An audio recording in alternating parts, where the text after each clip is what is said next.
Hello and welcome to the Mossad Files, the podcast where we talk about the strategic challenges facing Israel and what's in the news, trying to give you some background. I'm Dan Raviv, for many years a CBS News correspondent, also co-author of books about Israeli security, a history of the Mossad and other security agencies called Every Spy a Prince, and then another one, Spies Against Armageddon. So if you're interested in my books, co-authored with Yossi Melman, well, please buy them. What else can I say? Every week, we're happy enough to have a guest who knows what's going on in the Middle East. Each person with his own angle, with his or her own angle, no question. But Nimrod Novik, in many ways, I feel that you've seen it all. I don't know if you've seen stuff that's going on in the past 18 months. Israel's border totally failing, or security failing, on October 7th of 2023. The number of people massacred that day, more than 1,200 in Israel. Kidnappings, more than 250. Still 58 hostages held in Gaza, fewer than half of them alive. Now, President Trump, right? He's been elected again. He wants to be active in the Middle East. Nimrod Novik, I know you were a senior advisor to the late Prime Minister Shimon Peres for many years. You went on special assignments worldwide. You've been involved with organizations. We'll talk a little bit later about your involvement with some of the chief commanders of Israeli security and what your group has said. But as a man of such experience who has seen so much, where do you put it? I mean, Donald Trump, just in recent days, and we're recording, by the way, on Wednesday, May 14th, is trying to make headlines, mostly trying to make money for America and American corporations and maybe for himself, but he's making some changes in the Middle East, Nimrod. Potentially so. Well, first, thanks for having me. Potentially so. What we've seen thus far are statements, MOUs, letters of intent, and the real test, as we know, is the follow-up. Some people say to us, Israelis, that given the president's enormous agenda, domestic and global, his attention span on every single issue might be short. So the real question is, what impact will the visit make in terms of the message that he hears in every stop on the three stops that he's making, Saudi Arabia, United Arab Emirates, and Qatar. He's going to hear similar music from them with nuances, but will that be enough for him to go home and make some decisions? And I think that the most important message to hear after business, I'm talking from a very parochial Israeli perspective. So the first thing that he's doing is big business. But second comes two issues where we are involved, and that's Iran and Gaza. And what he hears from his host is basically wars are bad for business. This is destabilizing the region. This is not inviting investors, tourists, and others into the region. And therefore, let's put an end to it. Well, that'll speak to Trump's interests, of course. He considers himself brilliant at business. And he's always said, Nimrod Novik, President Trump has always said he absolutely favors peaceful outcomes. He says he's a great deal maker. I think he wants to win the Nobel Peace Prize because Barack Obama did. It seems to be very important to him. And in this context, by the way, parochial, if you will, but it affects everybody, he decided to engage in nuclear talks with Iran, though Donald Trump was the guy who tore up the last nuclear agreement in 2018. Now, all of this, well, some of it has probably upset Prime Minister Benjamin Netanyahu. So first, let's be clear. I don't think you're in the, I would say, less than half of the Israeli public who support Netanyahu, right? You're an opponent of Netanyahu, but you also can see, having worked in the prime minister's office years ago, what are the pressures? You still want to be friendly with the U.S., right? You want to get your military aid, you want your diplomatic support, and Donald Trump is a character that you don't want to offend. How do you put all that together right now? I would go even farther than that. I mean, everything you've said is accurate from my perspective, but I would go farther than that. I don't need to tell you, you've been in this business long enough to know that in decision making, it is almost never a choice between the perfect option and the awful one. It is always a nuance of this is bad, this is a little less. The cost of this one is greater than the cost of the other, and the reward. It is never so easy as an awful decision option and a better one and a best one, and therefore easy choice. I would say, and you noted, and my gray hair surrender that too, that I've been in this business even longer than you, that I don't remember a moment where Israel was faced with such a clear choice between a dark alley and a historic opportunity. And even more important, that the choice is, it's our call. The choice is ours. There is one path that is leading where we are sliding right now, that is leading into an open-ended and bleeding occupation of Gaza, deteriorating and spilling over into the West Bank, potential destabilizing effect on Jordan and on our relations with Egypt. And to the extent that if this really continues and escalates, to the extent that even the new peace partners, the Abraham Accord signatories, really the historic accomplishment of President Trump in his first term, even they will be forced by virtue of their own constituency, public opinion, young public opinion in their own countries, which is really impressed by what the visions from Gaza that they see, will be forced to distance themselves from us. So that is one path, and we are sliding in that direction. The other one is 5 Arab countries who have informed Washington that they are willing to take responsibility for Gaza. They are willing to serve as chaperones as the Palestinian Authority undergoes reforms so it can stand on its own 2 feet, are willing to offer Israel normalization and regional integration, including, or perhaps primarily, depends on your vantage point, in order to check Iran's meddling in the region. 2 visions that is our decision. Much of this has been reiterated over the last 24 hours in Riyadh, and I assume will be reiterated or is reiterated today in Qatar and tomorrow in Abu Dhabi. You know what strikes me, Nimrod Novik, that a couple of years ago, and maybe especially because it was before the Hamas attack of October 7th, if we had spoken about Israel facing choices, a lot of people would have thought we're talking about how to live with the Palestinians, right? How to share the land of the historic British Mandate of Palestine. What's going to happen to the West Bank? Could there be any change in the Gaza Strip? And so if foreigners were angry at the Israeli government as led by Netanyahu for most of the past 20 years or so, if they were angry at Israel, it would be because of stubbornness on the Palestinian issue. And that, of course, the coalition that Netanyahu put together in late 2022 after an election that he barely won, that coalition includes those hardliners, ultra-nationalists, if you will, extremists, who want to keep the West Bank and now apparently would like to keep the Gaza Strip. But you're speaking wider, as though Israel has a choice, and it used to be you didn't really have a choice, that the wider Arab world, powerful, wealthy countries, could accept you and be practically your brothers in the region, and yet still the Netanyahu government seems stubborn. Is it still the Palestinian issue at the core? Absolutely. Look, October 7th changed a lot of stuff. It certainly hardened Israeli positions on the Palestinian issue. It certainly traumatized our people. I would put it this way. We are still in October 8th, mentally. We're still in the day after October 7th, whereas the rest of the world has moved on. And it plays to the hand of the most extreme elements in Israeli society, which, as you said, are now from the fringes of society came into power, because that was the only coalition Netanyahu was able to put together. And he's totally beholden to them because if they quit, he's done.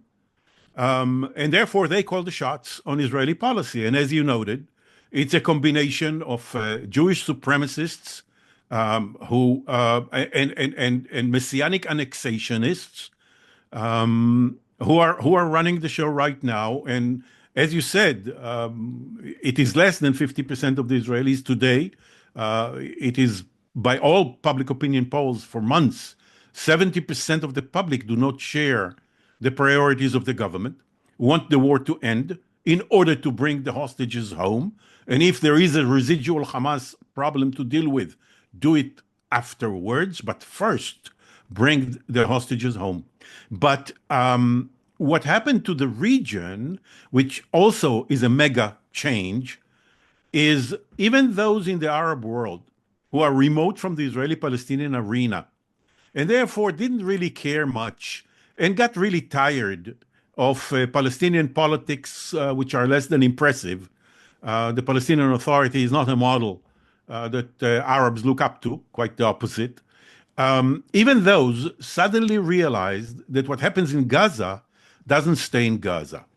And the ripple effect affects their own domestic constituency, radicalizes their young population. And in the Arab world, it is a very young population.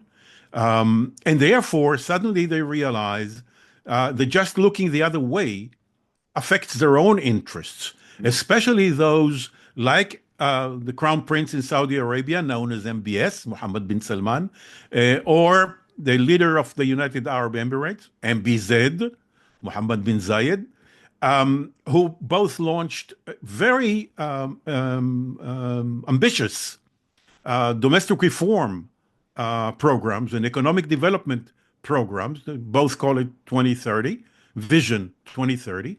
And they know, and they reached the conclusion that for them to meet the targets of their ambitious initiatives to transform their countries and bring them into the second half of the 21st century, they need stability. And the Palestinian issue, it destabilizes the entire region. And therefore, suddenly they are willing to do for that kind of stability what they did not offer any previous president. So one of the messages that they have for President Trump is, look, if you look at your predecessors, all of them were burned by touching the Israeli-Palestinian issue. Nobody got a win out of it. We are offering you a game changer. We are offering you an opportunity for a win where all predecessors failed by virtue of the fact that we're willing to do much of the heavy lifting. Is it your understanding that those wealthy Gulf Arabian countries are telling Trump, so what we want is you twist Israel's arm and enter negotiations with some Palestinians to think about a future state, or it's more short term, end this war so we can move on and have a big project in Gaza and get focused on that? The only reason that the long and the short term are bridged and are interrelated is that there is no stability in Gaza. Let's assume that we end the war tomorrow morning. What happens in Gaza the morning after? Who takes over Gaza? Who runs Gaza? They are willing to do that. They know that the Palestinian Authority, in its current miserable stage, is totally incapable of shouldering that responsibility. And they are willing to do it on behalf of the Palestinian Authority, but they refuse to come in as occupiers. They want to come in as somebody invited by the legitimate representatives of the Palestinian people, which is the Palestinian Authority. So they envision two processes, or if you will, three. One process is the change in Gaza. IDF phases out, the Israeli army phases out, they phase in, is one process, and they are the interim management of Gaza, with local Palestinians carrying the day-to-day responsibilities. The second process is the Palestinian Authority undergoing very deep reforms in order to prepare it for eventual statehood and for taking over Gaza from them. By the way, they say that the interim would be 1-2 years, but when you talk to them in closed doors, they know 4 or 5 at least. Yeah, at least. And the third process, what a reconstruction effort is required physically, but also politically, societally. By the way, do you buy the notion that, especially in the Gaza Strip, who knows, that most of the Palestinian residents, most of the 2 million people, even after all this suffering, still support Hamas? Oh no, I mean, it's not just that we saw demonstrations against Hamas, which took a lot of courage because they shoot demonstrators when they can, Hamas. But the fact that Hamas has been weakened so substantially, all of its military formations have been dismantled a year ago, in April of last year. That gave Gazans the opportunity to open their mouth and say their what they believe in, including in public opinion polls that are being conducted there by American institutions, by Palestinian institutions, quite credible ones. And what you see there is that Hamas is more popular on the West Bank because they don't pay the price of its atrocities and Israel's response than in Gaza. The core support for Hamas in Gaza has always been anywhere between 15 and 20% of the local population. But I just want to add the third element that I mentioned earlier of the three processes. One is in Gaza, the other is on the West Bank with the Palestinian Authority, and the third one, also related to Gaza. The same wealthy Arab countries say that they're willing to put the billions into Gaza, but they don't want to see them going up in the flames of the next round, as was the case before, round after round after round. And therefore, whereas nobody can issue an insurance policy that there will be no another round in Gaza, they want to reduce the prospects of it exploding again by virtue of a credible peace process, however long it's going to take. They want to see an Israeli commitment to an eventual two-state solution, a demilitarized Palestinian state next to Israel, however long it's going to take. But that commitment in itself will legitimize their involvement in both the West Bank and Gaza. Wow, that would require such a change. But I know that you have had a hand in trying to persuade President Trump to see some of these realities that you consider. And well, I earlier used the phrase twist the arm, but if you will, Trump, of course, has influence over Israel, over any Israeli government. Um, uh, you're probably going to reject twist the arm, but can I take a moment and read some of the message from the group I'm about to identify? I'm Right? proud of it. Yes, Good. sure. Because Nimrod Novik, you've called my attention. I've reached you, by the way, thanks to an American organization, IPF, Israel Policy Forum. But I was reminded that you also are active in CIS, Commanders for Israel Security. And this is the letter that was dated just a few days ago, May 11th, to President Trump. Dear Mr. President, on behalf of over 550 members of Commanders for Israel Security, all former senior officers of the IDF, Mossad, Shin Bet, NSC, the National Security Council of Israel, and the Foreign Service, we appeal to you to use your visit to our region to bring all our hostages back, end the war, end the death and suffering of innocents, launch a Hamas-free morning after for the Gaza Strip, and pave the way for a new regional security coalition that includes Israel. By all accounts, our approach to you represents the view of the vast majority of Israelis. You and your group wrote some 70% of the public, to be precise. On October 7th, Israelis mobilized as one to end Hamas brutality, its governance and threat, risking our lives in the process. In other words, Israel went to war, quite understandably, after the attack of October 7th. To most Israelis, those justified objectives have long been achieved. That's the spicy remark, because of course Netanyahu says he wants to expand the war now as the only way to really, truly, completely, if that's possible, defeat Hamas, and that will force the release of the remaining hostages. And Netanyahu is sticking to his guns. But back to your letter to President Trump. The security failures of October 7th gave way to a restored confidence in our military power at home and deterrence abroad. I'll explain for the audience, of course, we're talking about all the successes that Israeli intelligence and the military have had.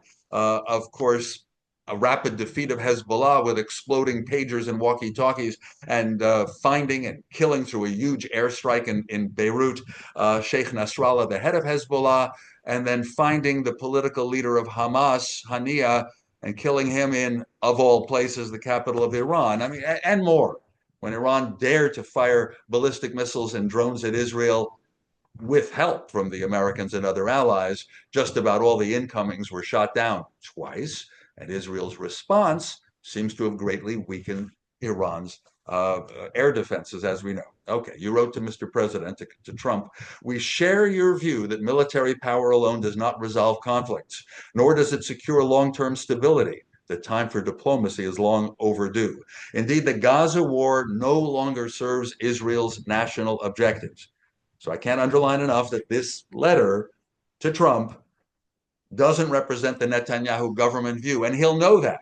And many American governments recently have thought, oh, Netanyahu is the problem. Certainly Obama thought that. Given your long-stated objective of ending wars, your unmatched popularity among Israelis, and your proven care for the hostages, we look up to you with the hope that your visit marks a turning point. We pledge to you our unqualified support as you turn the October 7th trauma and the ensuing war into an opportunity for a better future for the peoples of our region.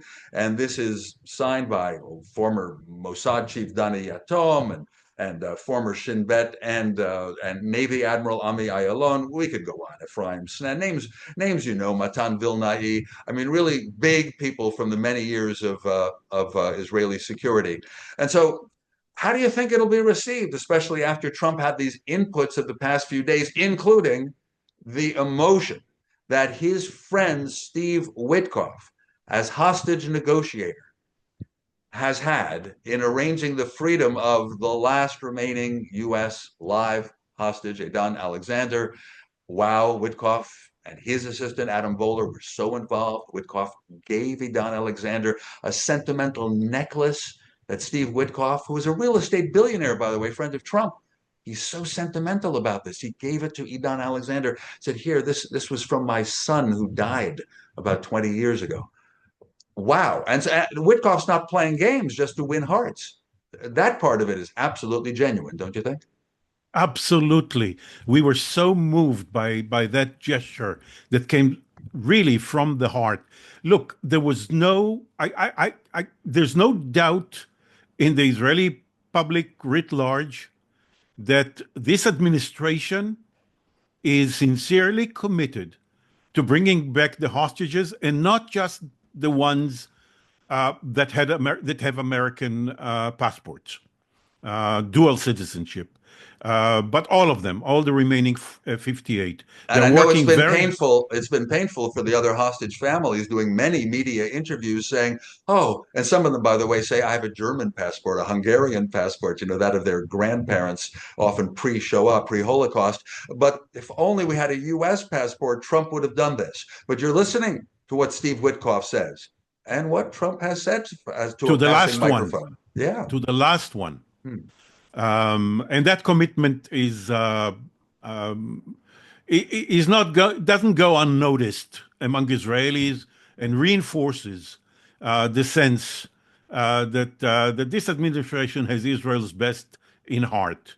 But they make a distinction, by the way, the same distinction that I found, to my surprise, I must say, that Saudi commentators, and I've been following the Saudi media for the visit, are making the same distinction between Israel and a commitment to Israel and an appreciation of Israel and the Netanyahu policy. They make this distinction. A year ago, when they were criticizing the policy, they were talking about Israel. We don't like what Israel is doing in Gaza.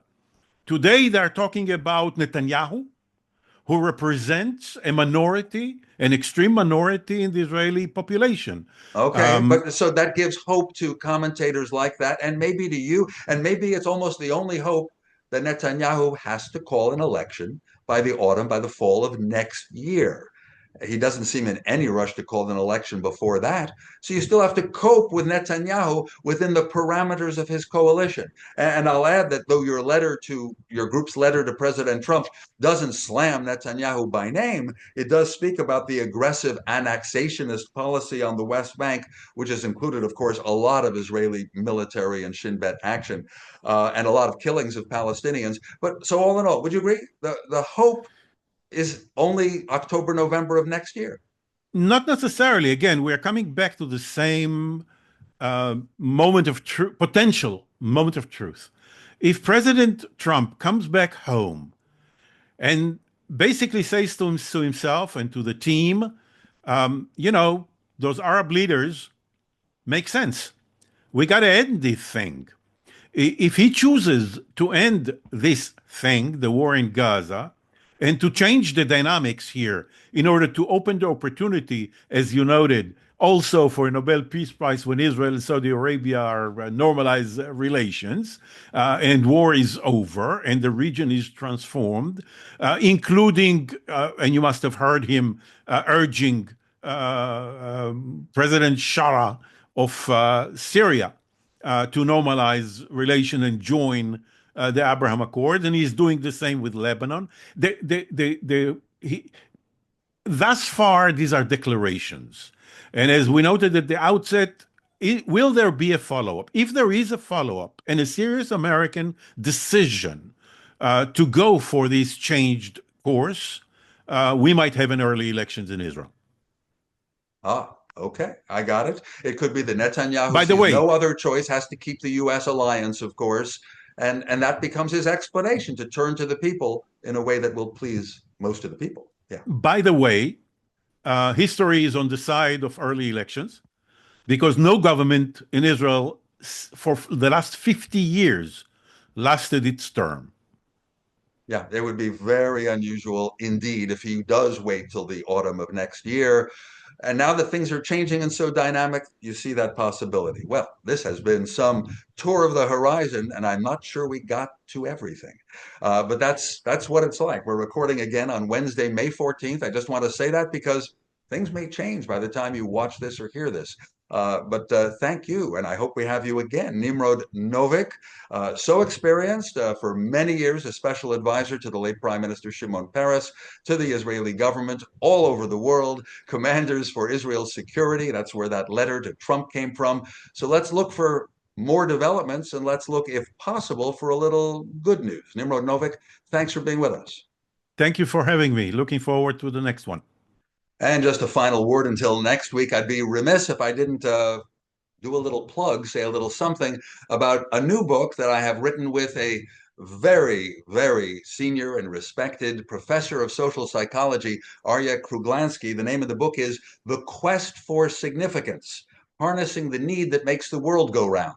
We contend that whether you're trying to explain war and peace, or your relationship with your families or your workmates, it all has to do with all of us questing for significance. We all need some respect. We all need to feel that our lives matter. And when it's taken away, just for instance, the way the Palestinian people feel, the way that Jewish people felt until the establishment of Israel in 1948, when you have lost significance, it's dangerous. You will do violent things, desperate things. That's, again, in your personal life, all the way to politics, the quest for significance. Thank you very much for hearing me out. And we'll be back next week with another edition of the Mossad Files.